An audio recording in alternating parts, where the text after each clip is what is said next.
Mas semua menyanyikan ikut Kiai Kanjeng ini semua untuk meneruskan bahwa kita berdiri untuk Indonesia Raya dengan ikhlas, kita berdiri untuk himne UII dengan ikhlas, dan kita melakukan semua pada malam hari ini karena kita akan mengalami zaman baru. Jangan kaget kalau tahun ini Anda mendapat, umpamanya Anda mendapat presiden yang lebih culas, lebih monster, lebih kacau, jangan kaget. Tapi Anda konsentrasi aja membangun kepribadian Anda. Nanti jatahnya 10 tahun mulai 2024, 2025 Anda akan jadi pemimpin-pemimpin di tempat masing-masing. Sekarang mendadar diri benar. Bangun kepribadianmu, bangun Nusantara dan Indonesiamu. Kan 10 tahun lagi kan sudah. Umur berapa, Dek? Sudah mulai, itu sudah mulai wakil dirjen, udah bisa itu. Udah tenang aja. Nanti akan ada zaman baru, Bismillahirrahmanirrahim. Dan ini kita ngomong sambil setengah nekat supaya Allah, loh kok ngawur gue ngomong itu lah, ini terus pripun meleh, kan itu kan, tinggal begitu saya. Nah kita bisanya berdoa dan yakin ya. Kalau kita tidak yakin sama doa kita, terus nanti Tuhan ngomongnya lain lagi. Misalnya, ya Allah, apa mungkin ya ada zaman baru. Terus Tuhan bilang, lah kowe dhewe ra yakin no. Nah sekarang kita yakin, pokoknya 10 tahun lagi. Tahun 2000, karena perjanjian 500 tahun sudah lewat. Sekarang kita sedang melakukan transisi untuk menuju Nusantara Raya yang akan kita bangun bersama. Gitu ya. Terus kalau Tuhan masih marah, kamu kok yakin-yakin amat, kan saya yang mentakdirkan semuanya loh. Nek gak yakin jare gak yakin. Nek yakin disalah, no sampai nu karepe nopo.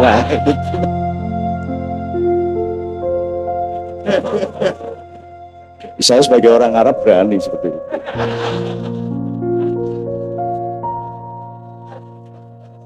Sana wong Arab itu lolok nare.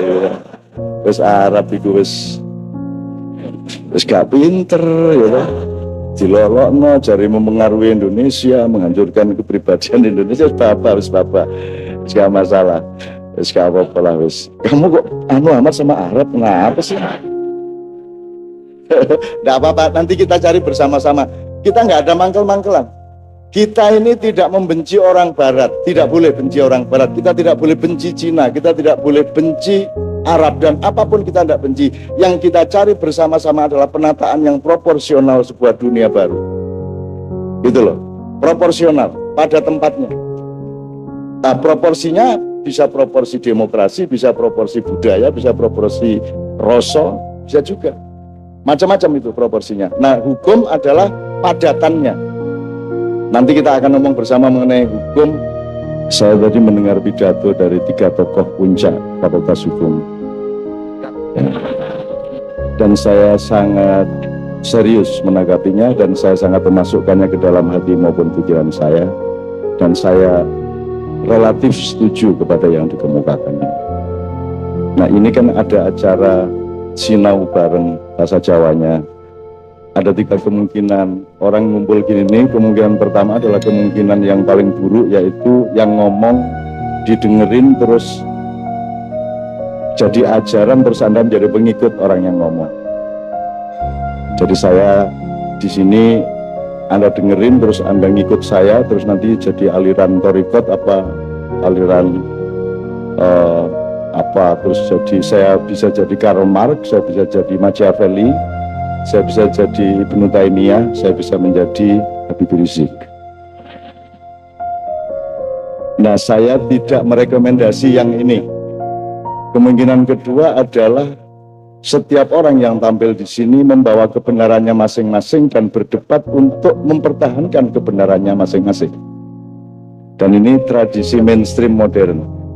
Kalau sudah berdebat di media sosial, itu bukan bareng-bareng rendah hati mencari yang benar yang bagaimana, tetapi datang dengan sombong dan mantap untuk mempertahankan kebenaran masing-masing. Benar nggak?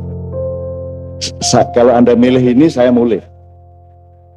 Saya tidak merekomendasi yang ini. Saya juga tidak akan mempertahankan kebenaran saya, karena saya tidak pernah bilang kepada Anda bahwa yang saya omongkan pasti benar.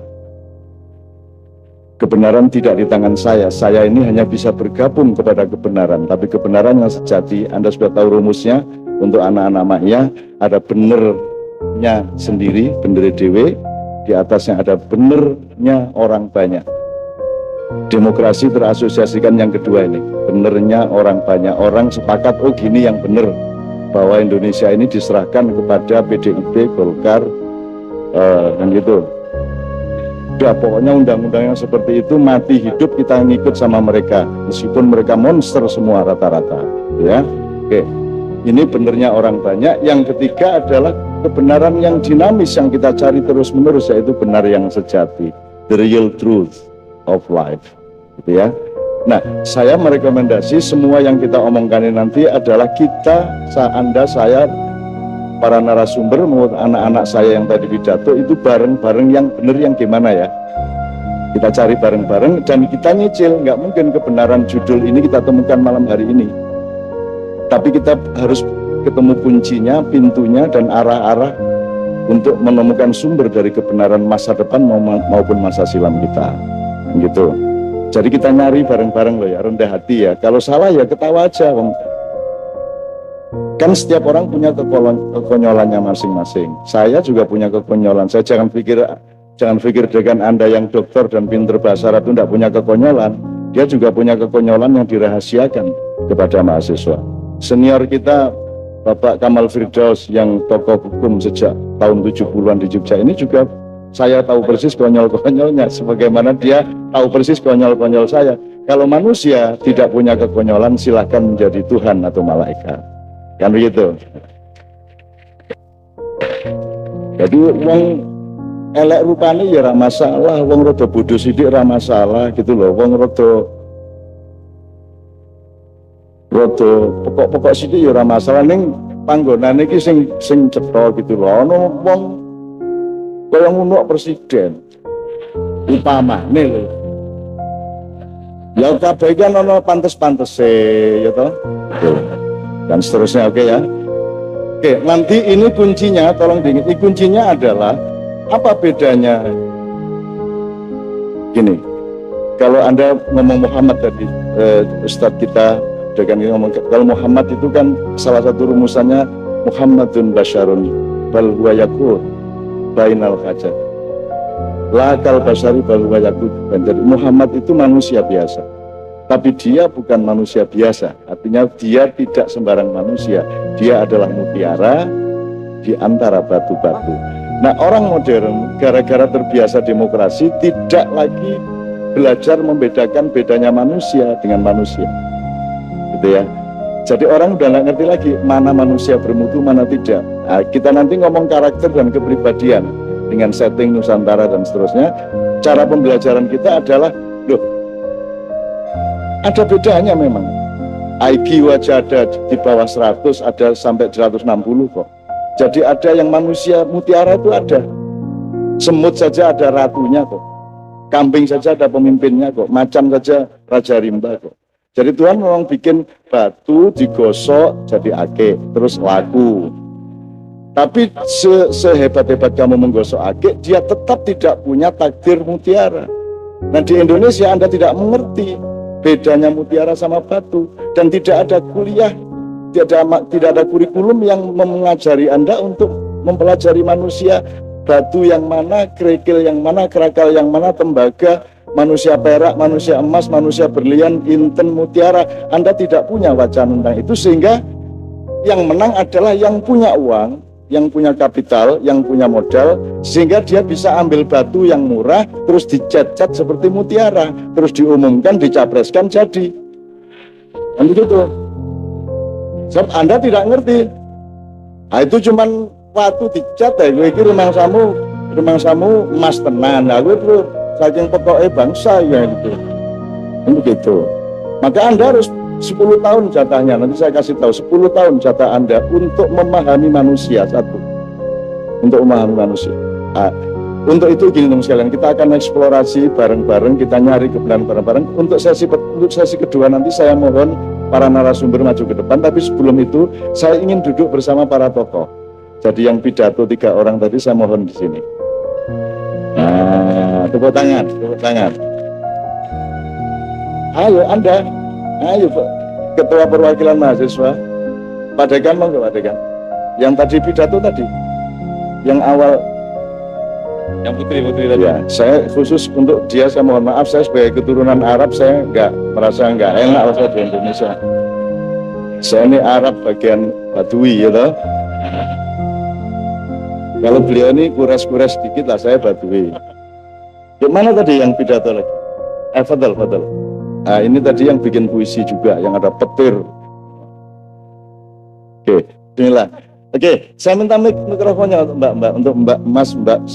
Tadi yang pidato pertama tadi, yang berdiri tadi, Mas. Maju, Mas. Yang tadi pidato yang pertama. Betul, antum. Yang tadi pidato pertama apa tadi? Jadi tadi pidatonya kan gini, Mas. Ini tangannya gini. Ini actingnya tadi begini. Sebaiknya belajar nonton RCTI atau MNC ya.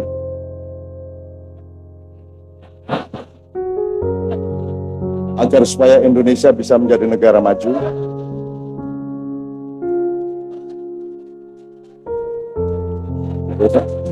Ngono, mosok acting.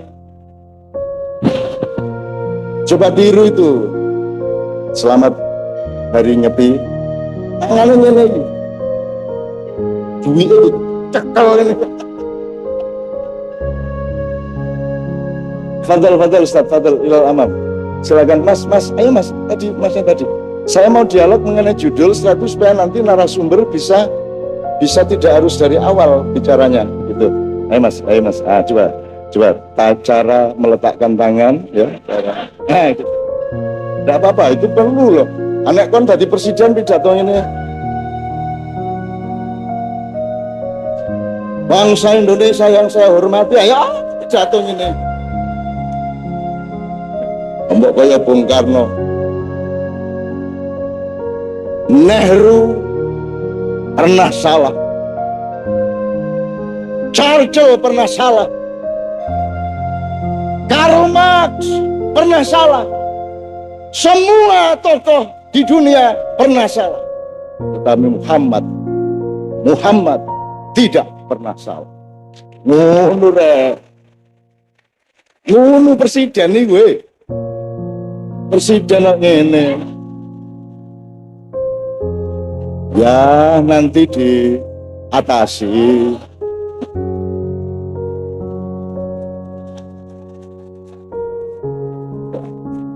Ya, oke, let's start discussing. Sebelum diskusi saya minta, karena bahannya sama dengan judulnya. Ini kan judulnya kita baca lagi. Berkepribadian dalam kebudayaan Nusantara sebagai ikhtiar mempertahankan karakter bangsa. Saya sangat setuju dan saya ingin Anda tepuk tangan untuk yang menciptakan judul itu. Oke. Kalau hujan turun bagaimana? Saya tanya dulu. Lanjut. Siapa yang mengatakan hujan buruk? Hujan itu negatif. Kita pastikan. Kalau hujan negatif, ini menjelang hujan mulia ya Pak. Kalau hujan, siapa yang berani hujan-hujan bareng saya di sini? Tani ya. Loh, Anda ini khalifah, Anda ini pemimpin rahmatan lil alamin, nggak hanya memimpin manusia, Anda memimpin rumput, memimpin air, memimpin udara, memimpin lingkungan hidup, memimpin awan. Sekarang ketika Anda kumpul, semua yang Anda pimpin ingin datang. Tadi air bilang saya di awan, Cak, saya boleh ikut nggak? Monggo. Itu akhirnya gerimis lah. Ngono ceritanya. Apa hak saya melarang air ikut bersarasehan di sini? Loh, kok air ikut bersarasehan? Loh, kamu tanya riwayat Nabi Sulaiman dengan semut, dengan binatang, dengan semuanya. Kamu tanya riwayat Nabi Ibrahim dengan gunung, Nabi Muhammad dengan gunung. Emang tidak ada komunikasi emang komunikasi hanya antar manusia yang sekolah? Komunikasi kan Anda juga bisa sama batu, sama rumput, sama siapapun kan komunikasi. Kan kalau kesepian tidak punya pacar malam itu karo kucingnya guyon dewe kayak anak ngene-ngene. Anak kucing ra masalah ning sing duwe wedhus ki lho. Duwe wedhus ra duwe yang, akhire wedhuse dikeloni ngono kaya. Iku metu Aswatama ya. Oke, bismillah. Jadi ada yang kita butuhkan itu manusia hukum Tapi kalau Anda ingin mencari manusia hukum, Anda harus bangun dulu manusia akhlak. Kalau Anda tidak akan bisa punya manusia akhlak kalau Anda tidak punya yang lebih tinggi, yaitu manusia takwa. Nah, ini struktur takwa, akhlak, hukum ini kalau nggak dipahami, misalnya kalau di fakultas hukum kan ada filsafat hukum, ada moral hukum, ada akidah hukum yang menjadi sumber dari setiap pasal hukum dan seterusnya. Itu harus kita cari bersama-sama. Aku nggak ngerti kurikulumnya ono tak gak masalah lah. Saya dulu kuliahnya ekonomi ya, saya sebagai calon konglomerat dulu kan jebul kere ya, gimana? Suruh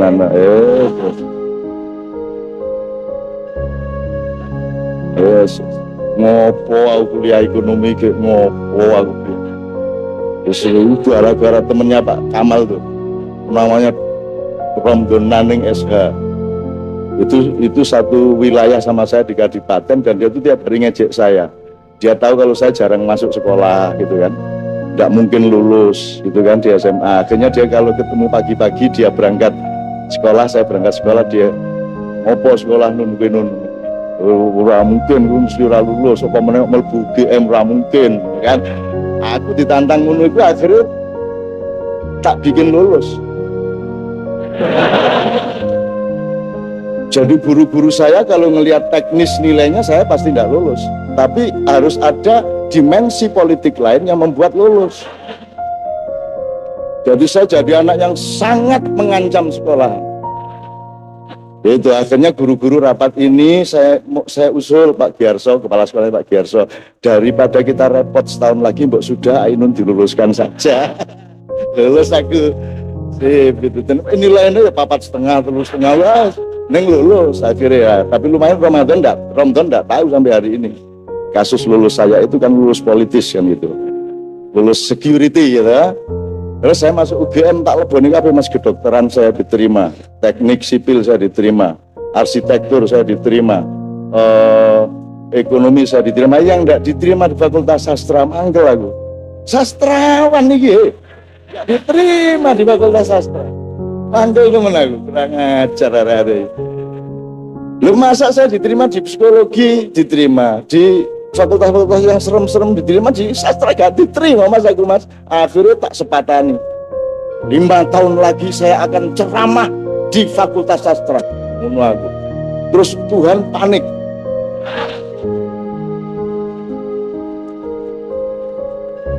wah ini arah tak kabulke ngamuk tenan iki. Wah, akhirnya 5 tahun kemudian saya diundang untuk kuliah umum di Fakultas Sastra UGM. Pas waktunya. Makanya yang nekat, kamu jangan anti orang Arab, Nabi Muhammad orang Arab, kamu itu. Oke, bismillah.